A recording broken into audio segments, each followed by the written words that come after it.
Hello, welcome back to Learn Physics. In today's topic, we are continuing with our human eye and the colorful world. In this chapter, we already finished the main portions, that is structure of eye and one myopia, defect of vision, one defect we learned, isn't it? Today we are continuing with the defect of vision, that is hypermetropia. Okay, hypermetropia. Hypermetropia is called as farsightedness. Farsightedness is called as hypermetropia. That means far sight. That means far object we can see clearly. We can see the far object very clearly. That means near objects we can't see clearly. Okay, so we can't see the near objects clearly and we can see the far object very clearly. That is called as hypermetropia. Okay, so the defect which we can see the far object clearly and near object we can't see it clearly or distinctly. That is called as hypermetropia. So for a hypermetropic person, how the image will be forming, that one we will draw it as a diagram. So this is the eye. Here retina and the lens. So suppose if this is the near point which is 25 centimeter away from our eye, isn't it? That is near point. In last video we learned. So for a hypermetropic person, it will be farther than the normal near point. See, if all the normal eye, if the near point is this capital N, and for a hypermetropic person, the near point will be N dash. So for them, the light will be falling from here and will be forming an image on the retina. Okay, image will be forming there on the retina. So if suppose the light ray, we can't say that light ray will be going from here also, but it is not forming the image on the retina. So what will happen if the light ray is falling like this? See, this is the eyeball and this is the... So if from N the light ray is falling over here, it will form an image back side of the retina. So at the back side of the retina, if the image is forming, whether it will be the image signals whether it is going to the brain. No, it won't be going to the brain, isn't it? If it falls on the retina, then only the nerves will be taking the images to the brain, isn't it? So the electrical signals, it will convert it as electrical signals, and those electrical signals only will be going to the brain, and brain will be identifying the image. But from here, it can't reach to the brain. Okay, so what we should do to rectify that? Okay, and what is the reasons for this one? The reasons are, first one is focal length of the eye lens will be, focal length is too large and the eyeball become too small, See, if this is not the normal shape of the eyeball, it will become small. So if it is bigger, it can form the image on the retina, isn't it? So eyeball becomes small and focal length becomes of the eye lens become large. So these are the two reasons mainly for this hypermetropia. So for this kind of cases, what we can do? So we can use a convex lens. If we are using a convex lens of suitable wavelength, then we can see the object clearly on the retina. So if we are keeping a convex lens, that is if you are using a glass or a specs having a convex lens of proper power, then we can form the image on the retina. So what will happen if we are using a convex lens? So next is that one. So this is the eyeball and this is the retina, this is the eye lens. So here I am giving a convex lens. So what will happen? So normal position is over here, n dash, isn't it? This is the normal point, normal near point. Okay, so from here the image, while the image is coming, what will happen? It will try to get the image from this point, converge to that point, and then will be forming on it, and which will give an image on the retina on the other side, not from here. From here also it will be for this n dash also it will be going, but it will be forming an image from the sea. It will be converging the image to the near point. Okay, so the image from the near point also it will converge the rays and will be falling on the eye lens, which will form an image on the retina. Okay, so these are many important diagram it is. So you should draw it very carefully, and say using scale and all while you are using it, you will be getting a nice image over here. So first understand the thing. First one, so while seeing the textbook diagram, you will feel why it is everything is same. So it's not like that. This is for a hypermetropic person. What is the near point for a hypermetropic person? From here the image will be falling on it, not from here. From here and all, if the image from this point where it will fall, it will be forming at the back side of the retina. So while we are using a convex lens, the lens will be converging the rays from the normal point also, and will be forming an image, helping the eye to make an object on the retina. Okay, this is what happening in the case of hypermetropia. What is the reason for this hypermetropia? Focal length of is too large and eyeball is too small. These are the two reasons for hypermetropia. Clear? Next is presbyopia. Next defect is presbyopia. So what is this presbyopia? Presbyopia is a defect which is happening due to aging. So while we are growing older, when we are becoming older, we will be we may get this presbyopia. So usually while if you are giving your books or reading something to your grandparents and all, they will be keeping it like this. Like this they will read, isn't it? What is the reason? Because they can't see it properly. See, in the normal distance they will be making, that means they can't see their near point won't be the proper way.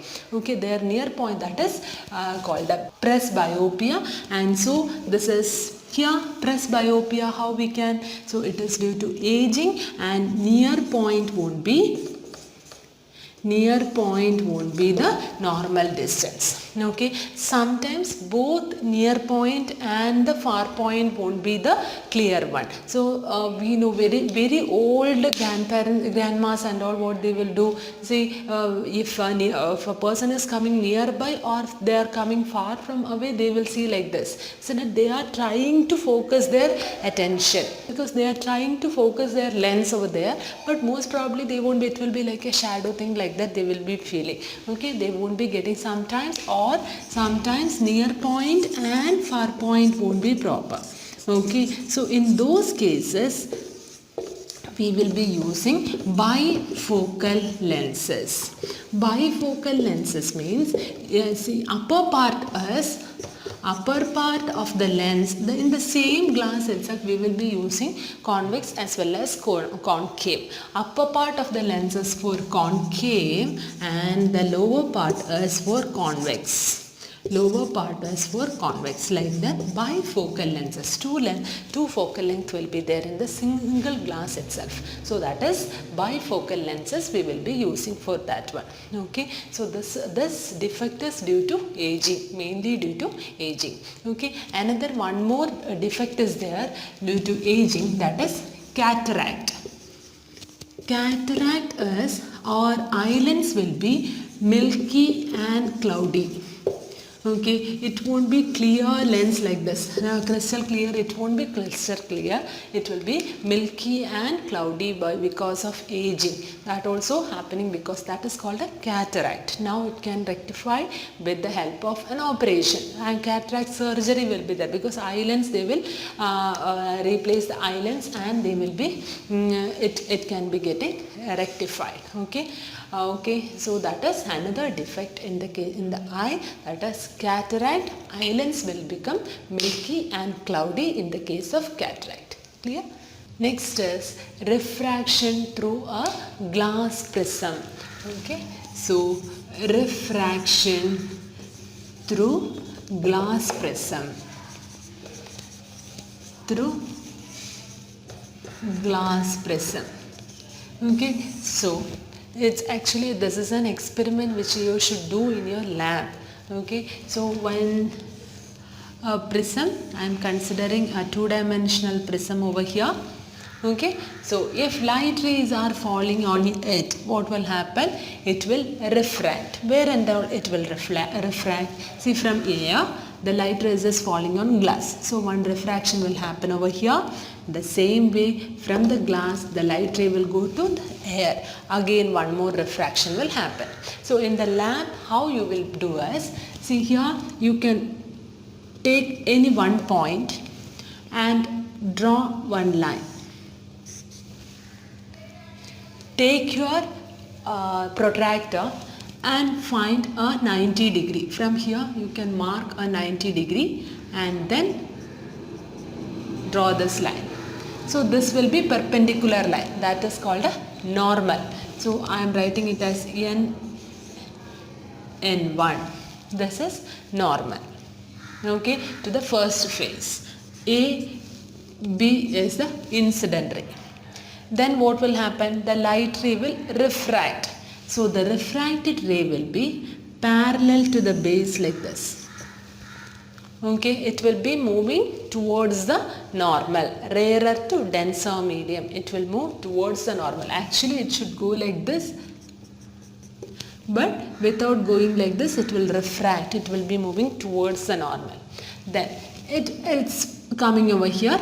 Then you can draw a normal over here, and then it will be moving away from the normal, denser to rarer medium, away from the normal. So it will go like this. So this is called the incident angle. This is called as, see here, this is called as refracted angle, and this is another incident angle. Next incident angle, N1 and N dash I am representing. So that is another incident angle, and this is the emergent angle. Okay, so this will be this is how you will be doing it in the lab. So first you should draw you can trace your prism which you are getting. Then mark a point. You can draw an incident line like this, and using protractor you can draw a 90 degree line, that is normal to this plane. Now you can use two pins on the incident ray. Okay, fix two pins on the incident ray. Then you can place your glass prism over it. Then you can see the same pins from the other side. Just see, if we are keeping a incident ray over here, refracted ray will be coming in the opposite side, isn't it? So from this side, by closing your one eye, you can see the image of this two pins. So you will be getting the image at all the position, but while you are moving your head and watching these images, at one particular point you can see the point will be one behind the other. The pins will be one behind the other, like that you can see.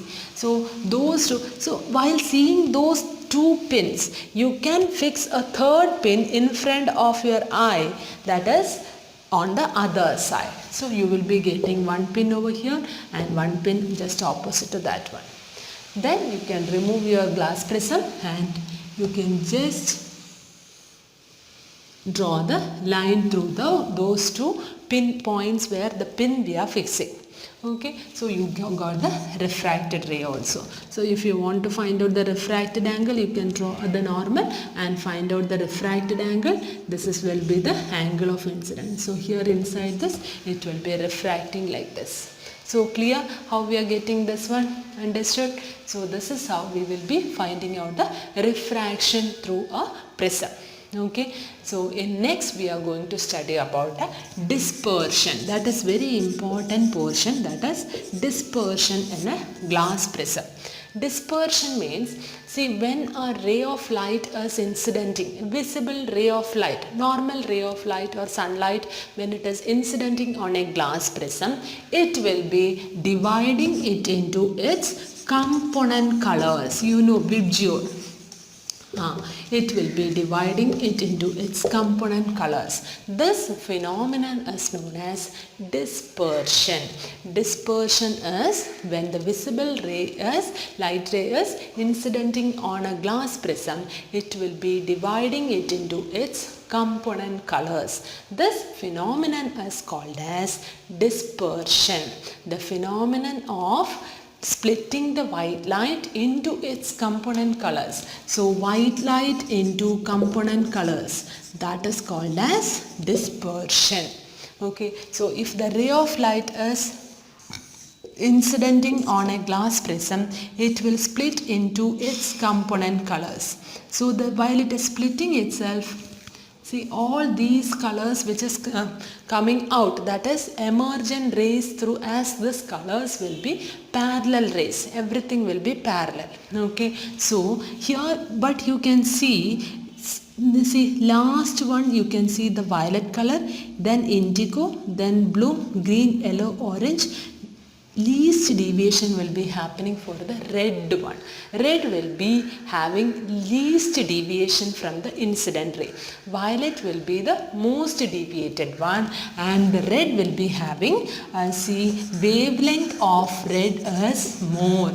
Wavelength is more for red, so deviation will be less for the red. Okay, wavelength of red color will be more, that is why deviation for that color will be less in the case of this, while dispersion is happening. So violet will be getting more deviation, and because wavelength of violet is less, so it is getting more deviated, and red is having more wavelength, so it is getting less deviated. So if we are using a triangular prism like this, and we will be getting a dispersion image, isn't it? So here I am taking a glass prism like this, and one more prism in this manner if I am considering, and a white ray is incidenting over here.